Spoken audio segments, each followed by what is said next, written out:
చిన్నప్పటికే లీడనే. చిన్నప్పటి నుంచి ఉంటున్నావా? నీకు తెలిసి చెప్పు. ఇప్పుడు బీఆర్ఎస్ ఉంది కదా, ఇప్పుడు కాంగ్రెస్ ఉన్నది. ఎవరు గెలుస్తారు అంటే ఎవరు ఎక్కువ అభివృద్ధి చేశారంటే ఏం చెప్తారు? ఎవరు ఎక్కువ అభివృద్ధి చేశారంటే ఏం చెప్తారు? ఎవరి అభివృద్ధి అంటే బీఆర్ఎస్ అన్న మంచిగా ఉన్నది. ఇప్పుడు అంటే కాంగ్రెస్ ఇప్పుడు వచ్చింది కాబట్టి ఎక్కువ ఏమి చెప్పలేం దాని గురించి. కానీ వచ్చిన కొద్దిగా అయితే మంచిగా లేదు. అది మంచిగా లేదంటే ఏం చేస్తలేరు వీళ్ళు? అంటే పథకాలు వస్తలేవా? ఎక్కువ స్కాలర్షిప్సే లేవు కదన్న పిల్లలకి. మొన్న బంద్ జరిగింది కాలేజెస్, ఇంటర్ కాలేజెస్కి లేవు కానీ డిగ్రీ పీజీ కాలేజెస్ అన్నీ బంద్. వాటికి స్కాలర్షిప్స్ రావట్లేదు. ఇంటర్కి అయితే ఏమీ లేవు. అది మీ ఇంటర్మీడియట్ సెకండ్ ఇయరా అన్న? అంత ముందు వచ్చేదా మంచిగా రెండు బీఆర్ఎస్ ప్రభుత్వం ఉన్నప్పుడు? అప్పుడు కూడా ఇంకా వచ్చేవి కానీ మరీ అంత కాదు కానీ వచ్చేవి. అది ఓకే, టైంకి వచ్చేది. ఇప్పుడు మొత్తం పెండింగ్ ఉన్నాయి, 2 years పెండింగ్ ఉన్నాయి. 2 years పెండింగ్ అంటే అంత కరెక్ట్గా తెలియదు కానీ ఉన్నాయని అయితే ఇది ఉంది. అది మరి ఈ పథకాలు కాంగ్రెస్ పెట్టిన పథకాలు కానీ ఎంతమందికి అమలు అయి ఉంటాయి మీ కాలనీ, మీ ఏరియా, డివిజన్? మా దాంట్లో అయితే ఏం అయ్యి ఉండవు అన్న నాకు తెలిసి. గ్యాస్ కూడా? గ్యాస్ అయితే ఏం లేదు కానీ రేషన్ ఒకటే ఉంటుంది అంతే. ఇప్పుడు ఎట్లా మీ ఏడా కాలేజీ దూరమా దగ్గర? ఇక్కడ అన్న మధురనగర్లో. బస్సులో వెళ్తారా మీరు? బస్సులో సీట్లు దొరుకుతున్నాయా? మీరు ఫ్రీ బస్సు పెట్టారు కదా. ఫ్రీ బస్ స్టూడెంట్స్కి. సీట్లు ఎక్కడ దొరుకుతున్నాయి అన్న, మొత్తం ఫుల్ ఉంటున్నాయి. ఏం లేవు ఫ్రీ బస్ అవన్నీ లేవు. అసలు ఫ్రీ బస్ గురించి ఏం చెప్తారు మామూలుగా? ఎడ్యుకేషన్ గురించి కానీ ప్రభుత్వం? ఎడ్యుకేషన్ గురించి అయితే ఇప్పటి వరకు కాంగ్రెస్ తరపు నుండి అయితే ఎవ్వరు రాలేదు.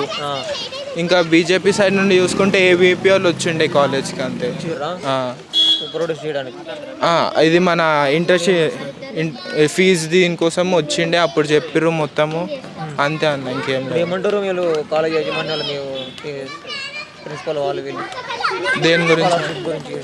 అవి అంటే ఇప్పుడు మా కాలేజ్ ప్రిన్సిపలే మా ఏబీపీకి ప్రెసిడెంట్ ఒక టౌన్కి.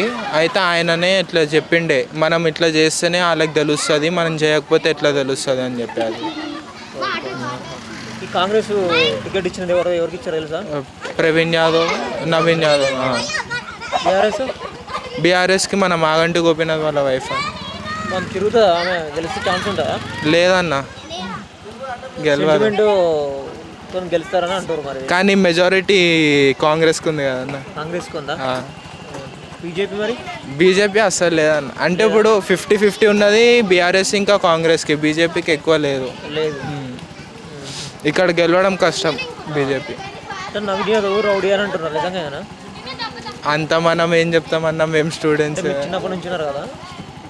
అంటే ఇంకా చెప్పేటోళ్ళు ఉంటుంది, మనకు కూడా తెలియదు కదా. అది మీరు చెప్పండి. అదే రేవంత్ రెడ్డి వచ్చినాక బాగుందా, కేసీఆర్ ఉన్నప్పుడు? కేసీఆర్ ఉన్నప్పుడే బాగుండే అన్న. ఎందుకని? అయితే ఆయనే ముసలోళ్ళకి పింఛన్, కళ్యాణ్ లక్ష్మి ఇవన్నీ చేశారు కదా, అందుకే. రేవంత్ రెడ్డి వచ్చినప్పుడు బాగాలేదు. మీ ఏ డివిజన్ వస్తుంది? ఏ డివిజన్ మీకు? ఇలా జూబ్లీహిల్స్ అండి. ఇట్లా సోమాజీ కూడా, ఇట్లా బెంగళూరులో ఉన్నా మీకు? ఎల్లారెడ్డి కూడా ఏమున్నాయి అంటే ప్రాబ్లమ్స్ లోకల్ కాలనీలో?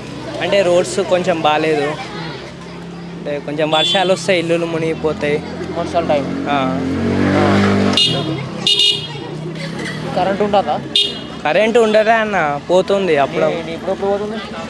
డైలీ పోతూనే ఉంటుంది అన్న. అది డైలీ పోతుంది. ఎన్ని గంటలు పోతుంది?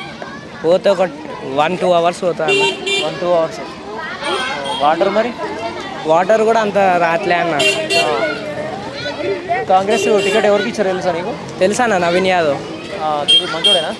మంచోడా అన్న. గెలుస్తాడా? పేరుంది. పేరుందా? మరి బీఆర్ఎస్ కూడా ఇద్దరికి 50-50 అన్న, చెప్పలేం. బీజేపీ గెలవదు అన్న. బీజేపీ గెలవదా? ఎందుకని అట్లా ఉంటుంది? అంతే. ఇంకా స్కూల్ పోవాలా మరి? కాలేజ్ అన్న అయిపోయింది. కాలేజ్ అయిపోయింది. ఇప్పుడు ఏది ఇంటర్మీడియటా? Second year. ఏ కాలేజీ? ఇక్కడ అమీర్పేటలో అన్న, మాస్టర్ మైండ్స్. మీకు వస్తుందా స్కాలర్షిప్? స్కాలర్షిప్ రావట్లే అన్న.